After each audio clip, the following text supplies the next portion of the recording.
Hi everyone! Welcome to Salman Bashir, the channel. In this video, we will talk about supposing we established a colony on Mars, what would life be like there? Before moving forward, I request you to subscribe to this channel and turn on the bell icon. Let's start the video. The next phase of space travel won't have to wait for generations. This is currently transpiring. Where are we going, exactly? Mars, the mysterious, barren neighbor planet.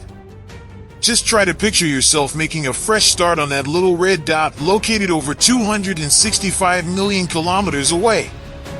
What if we established a human settlement on Mars? Should you prepare to dig a hole and call it home? How many roommates would you want? Also, how would the Martian economy function? Robots and satellites have been the only things from Earth to stake a claim to Mars since 1975. However, Elon Musk and SpaceX are working to alter that perception. Is that it? Making a Martian metropolis complete with administration, commerce, and customs. 1,000 spaceships and even more courageous volunteers are required for this plan to succeed.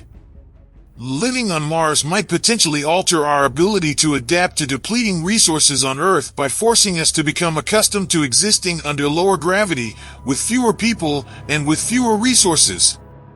Can sustainable life on Mars be achieved, though, or does it all depend on preliminary preparations and initial supply runs? Every major metropolis had humble beginnings, whether it was the fishing village that became Hong Kong or the hut village that became Rome. Therefore, more than a few individuals are required if this Martian colony is to develop into a prosperous metropolis. The Bordeaux Institute National Polytechnique estimates that 110 settlers are necessary to embark on this journey. 2 spaceships, each capable of carrying 100 passengers, are the first step in SpaceX's ambitious ambition.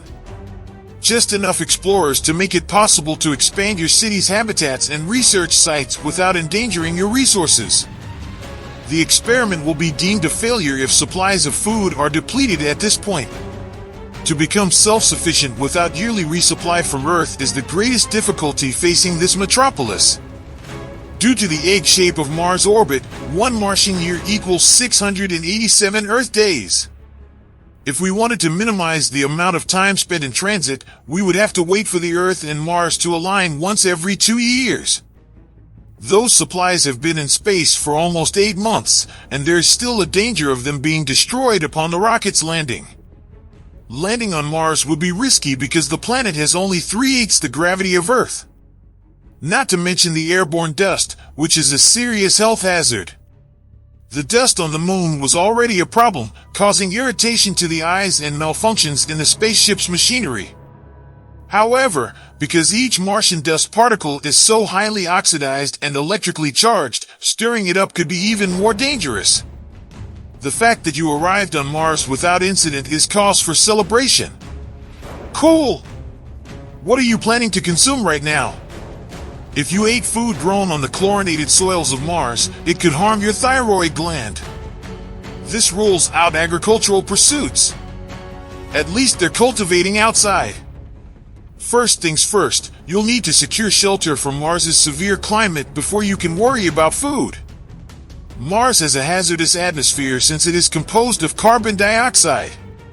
Keep in mind too that there is a lot of harmful radiation right there on the ground.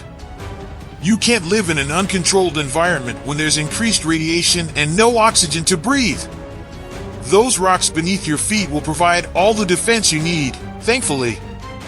On Mars, only the top 5 meters, 16 feet, of the surface material, known as regolith, offer protection from radiation at the same level that the atmosphere does on Earth.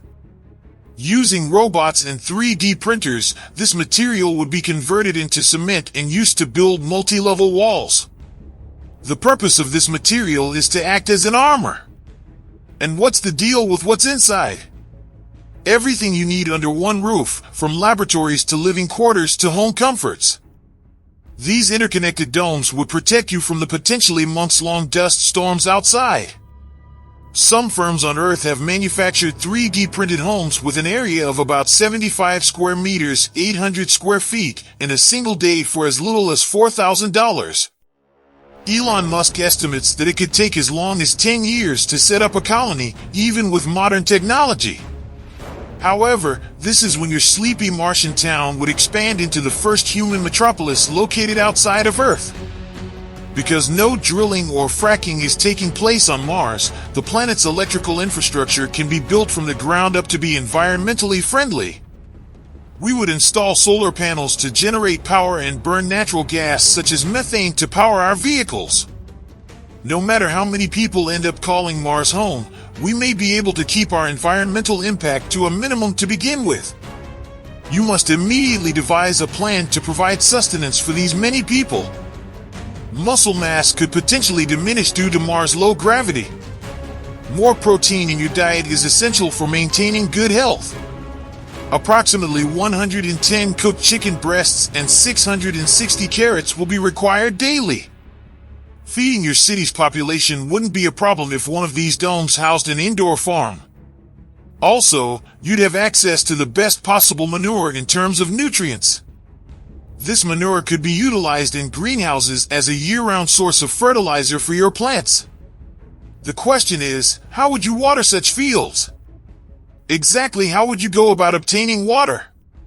The presence or absence of liquid water beneath Mars ice tops is still hotly debated amongst scientists.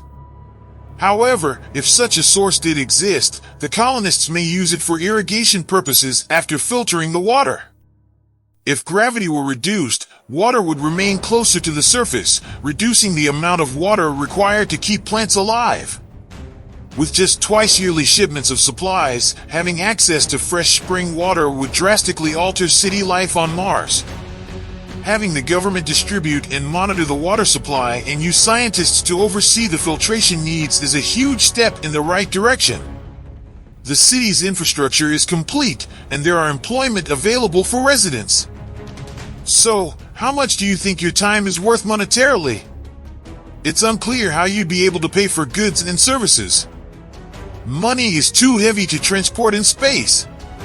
And wireless internet access is needed for credit cards to transmit data to Earth. You'll need a Martian solution because the average time it takes for a message to reach Earth is 14 minutes. The cryptocurrency known as Mars Coin may be your only option in this situation. Before boarding the spaceship, though, you would have had to invest your Earth currency in it. Mars Coin would be usable exclusively on Mars, but it would contribute to the growth of the economy, the development of trade, and the establishment of a minimum living standard. Since Mars is still developing as a culture, you may want to consider learning to barter services or products instead of relying on the current monetary system. Mars, with its potential for a culture that is independent of Earth's, might serve as a role model for future human societies if we get it right. Also, it could be exactly like every other science fiction film ever created. However, perhaps you find Mars to be boring. Moving to Mars indicates a desire to test the limits of human possibility. Thank you for watching this video. Don't forget to subscribe to this channel and share this video.